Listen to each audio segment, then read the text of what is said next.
Breaking news মারা গেছে হাসনাত আব্দুল্লাহ নাহিদ। এই মুহূর্তে তাদের মরদেহ সোহরাওয়ার্দী মেডিকেল কলেজ হাসপাতালে আছে। আগামীকাল কি হবে আজকে আমরা বসে যা ভাবি, উপরওয়ালা যিনি আছেন মহাপরিকল্পনাকারী সবকিছু বদলে দেন। কিছুক্ষণ আগে আপনার এই ঘটনা ঘটেছে। ধারণা করা হচ্ছে আওয়ামী লীগ, যুবলীগ অথবা ছাত্রলীগের কোন অনুসারীরা এই গুলির কাণ্ড চালিয়েছেন। বাকিদেরকে মূল্যায়ন না করার কারণে যে সংঘর্ষের ঘটনায় ঘটছে, এই মুহূর্তে আমি যখন নিউজ করছি আপনার দুইজন ছাত্র তারা ঢাকা মেডিকেল কলেজ হাসপাতালে চিকিৎসা নিচ্ছে।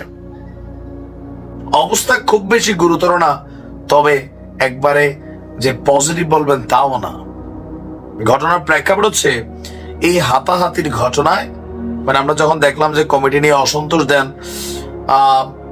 বেসরকারি স্টুডেন্টরা প্রটেস্ট করলো, বাট যারা এই কমিটির তারা কমিটি ঘোষণা করলেন। পরে এক পর্যায়ে শার্ট টাট খুইলা প্যান্টে দৌড়া হেসরাইয়া এই বেসরকারি বিশ্ববিদ্যালয়ের ছাত্ররা ঢাকা ইউনিভার্সিটির কয়েকজন ছাত্রকে পিটালো। তো এর মধ্যে আহত যারা হয়েছে ঢাবির দুজনই তারা শিক্ষার্থী, তারা বেসরকারি শিক্ষার্থীদের হাতে মানে হামলার শিকার হয়েছেন। মানুষের জীবন গেল, প্রাণ গেল।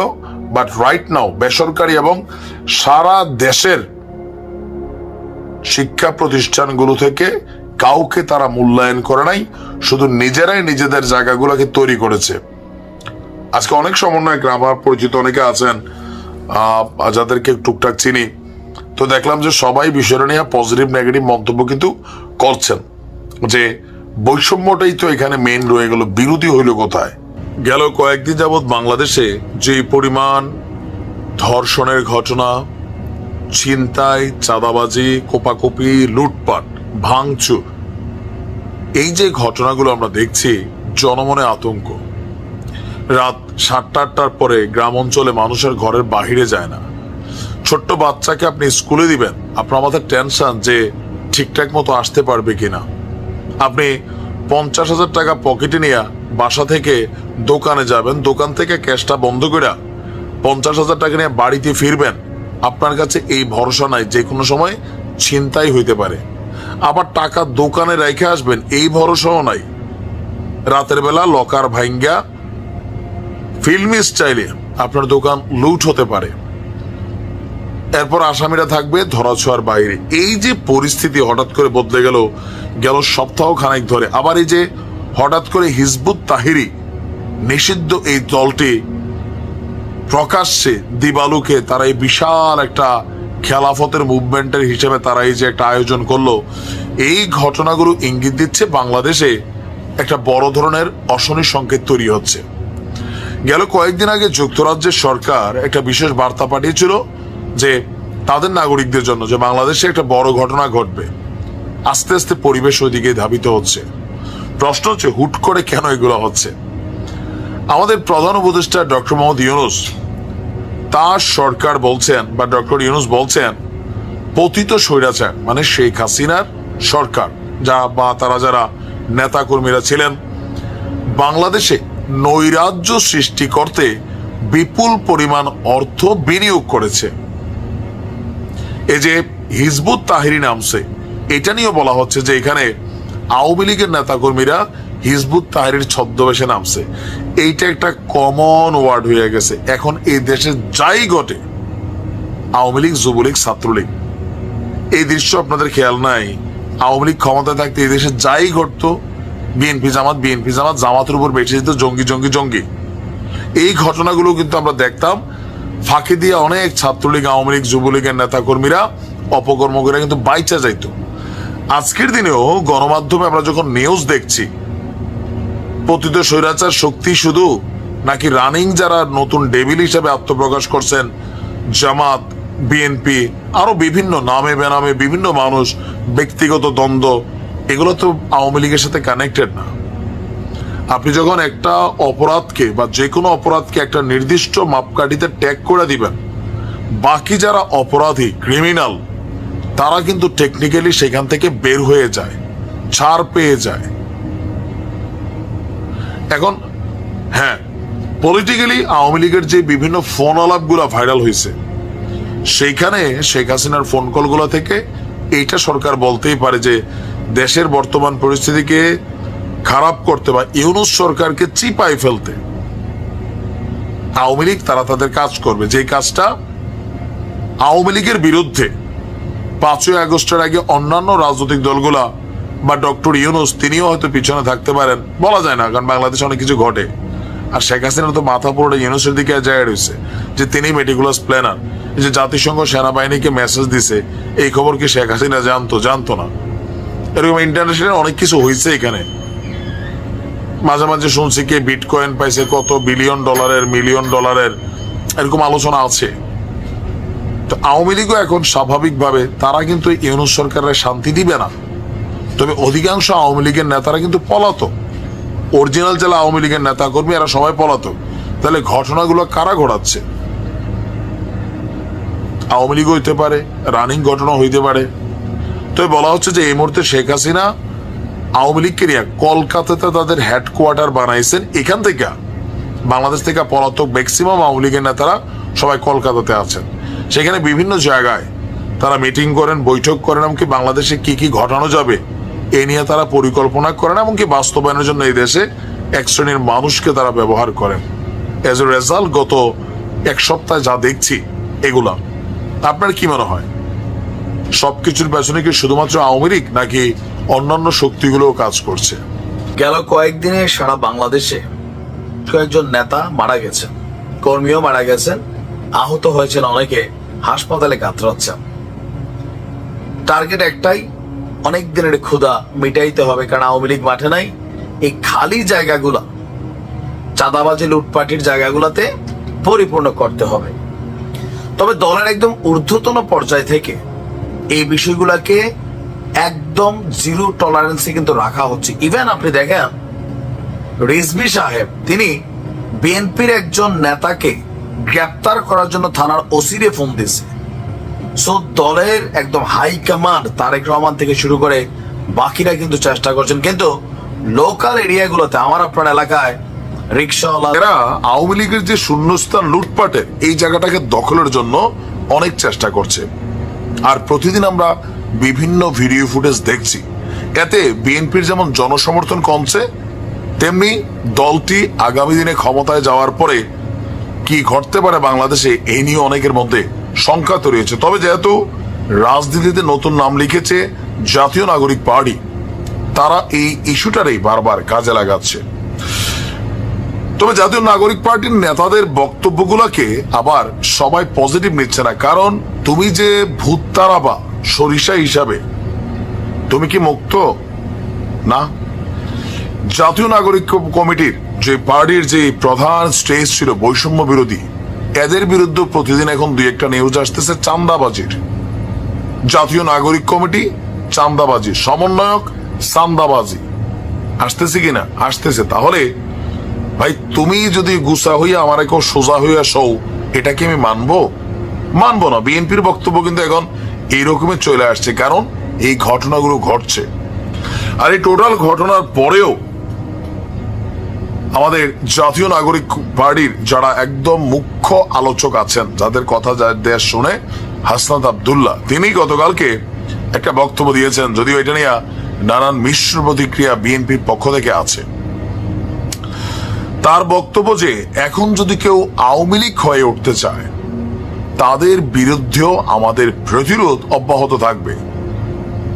আমরা ফ্যাসিবাদ তাড়িয়েছি, আবার কোনো মুসিবত ডেকে আনার জন্য নয়। কৌশলে কথাবার্তা ব্যবহার করে ফ্যাসিবাদ গিয়েছে, কিন্তু কোনো ভূ রাজনৈতিক দল আবার ফ্যাসিবাদ হয়ে দাঁড়াতে পারে।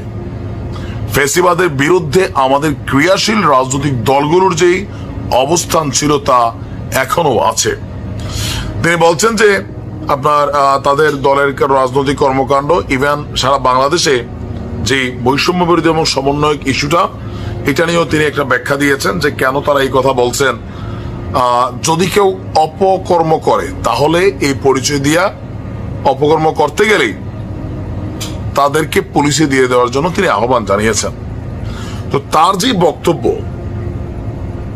এই বক্তব্যটাকে কাউন্টার করেছে বিএনপি, যে তোমরা এই মুসিবত বলতে কারে বুঝাইতে চাও।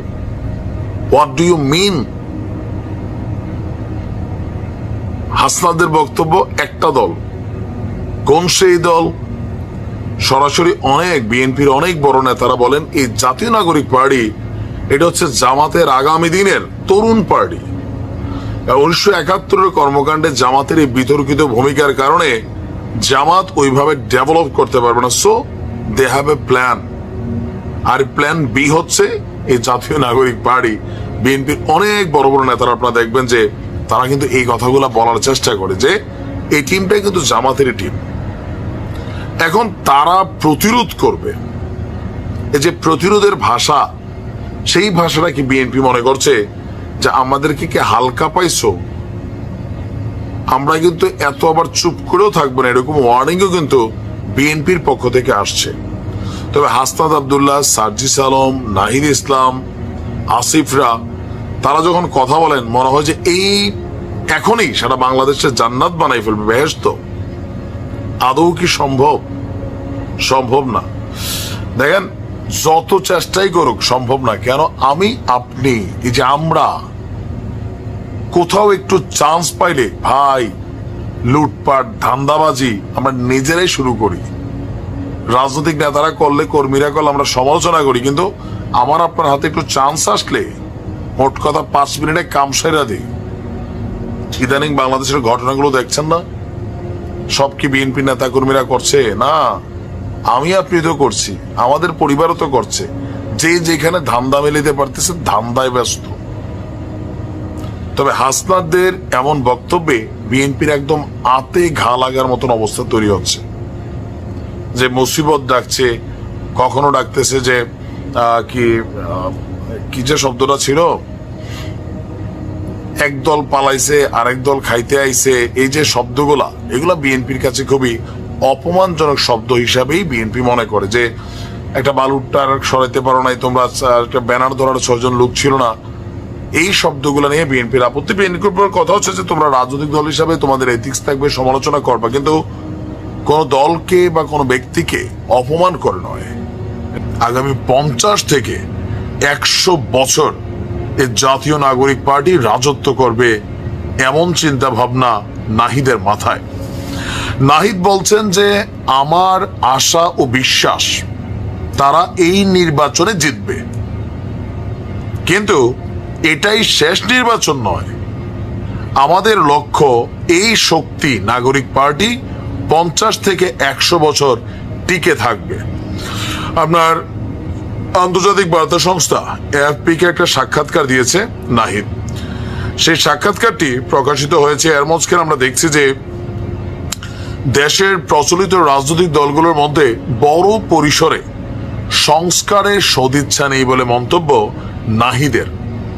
দেখেন, ছাত্রদের কথা কিন্তু সবারই সুন্দর, কিন্তু কাজে ডিফারেন্টই আমরা অলরেডি দেখছি।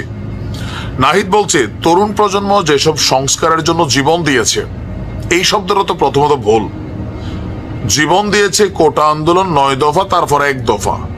এখানে তারা ভবিষ্যতে রাজনৈতিক দল করবে, তারা ক্ষমতায় যাওয়ার চিন্তা করবে, 5ই আগস্ট পরবর্তী সময় তারা সরকারকে এক ধরনের কুক্ষিগত করবে, তারপর এখানে বৈষম্য বিরোধী প্ল্যাটফর্ম তৈরি হবে, জাতীয় নাগরিক পার্টি হবে। সারা বাংলাদেশে যারা এই আন্দোলনের সাথে যার যার জায়গা থেকে সম্পৃক্ত হয়েছিল তাদের সকলকে বাদ দিয়ে নিজস্ব একটা সিন্ডিকেট এবং বন্ধু বান্ধব লেভেলের মাধ্যমে একটা রাজনৈতিক পার্টি করবে, অন্যান্য রাজনৈতিক দলগুলোর সাথে 360-তে এভাবে একটা টার্ন নিবে, এটা কিন্তু আগে বলে নাই। তো নাহিদের এই যে বক্তব্যটা, তরুণ প্রজন্ম যেসব সংস্কারের জন্য জীবন দিয়েছে তাদের সেগুলোর প্রতি কোনো আগ্রহ নেই। কার? বিএনপি এবং জামাতের আর বাকি দলগুলোর। তো প্রশ্ন হচ্ছে, তরুণ প্রজন্মের মধ্যে যারা জীবন দিছে তারা কি বিএনপির মধ্যে ছিল না? জামাতের লোকেরা দেয় নাই? এই ছাত্ররা যারা, তারা কারা? তারাও তো আগে ছাত্রলীগ করছে, কেউ ছাত্রদল করছে, আন্দোলনের প্রয়োজনে তারা একটা টিম হিসাবে কাজ করছে, সবাই কিন্তু জীবন দিছে। বাট এখন নাহিদ বলতেছে পলিটিক্যালি যে অন্যান্য দলগুলোর, বড় দলগুলোর সংস্কারে আগ্রহ নাই। গণঅভ্যুত্থানের প্রতিশ্রুতি বাস্তবায়নের দায়িত্ব আমাদের উপরেই, এই কারণেই নতুন রাজনৈতিক দল গঠন করা হয়েছে। তো তার বক্তব্য যে তারা আগামী যে নির্বাচন আসছে এই নির্বাচনে তারা অবশ্যই জিতবে। বিএনপি ভাবে এই শব্দগুলার অন্যরকম দৃষ্টি। তারা মনে করে সরকারে যদি ইউনূস থাকেন, ইউনূসের আন্ডারে যদি নির্বাচন হয় ছাত্ররা জিতবে, কারণ তিনি প্রশাসনকে ব্যবহার করবেন ছাত্রদেরকে নির্বাচনে জিতানোর জন্য। কারণ ডক্টর ইউনূসও বলছেন নাহিদের ভাষায় যে এই আন্দোলনের ফলটা ছাত্রদের হাতে যাওয়া উচিত। কোনটা তাহলে ফল? আর স্বপ্ন 50 থেকে 100 বছরের দীর্ঘমেয়াদী পরিকল্পনা। দেখা যাক কি হয়। একটা জরিপ করছে একটা গ্রুপ, আমরা জরিপটা পরবর্তী ভিডিওতে জানাচ্ছি।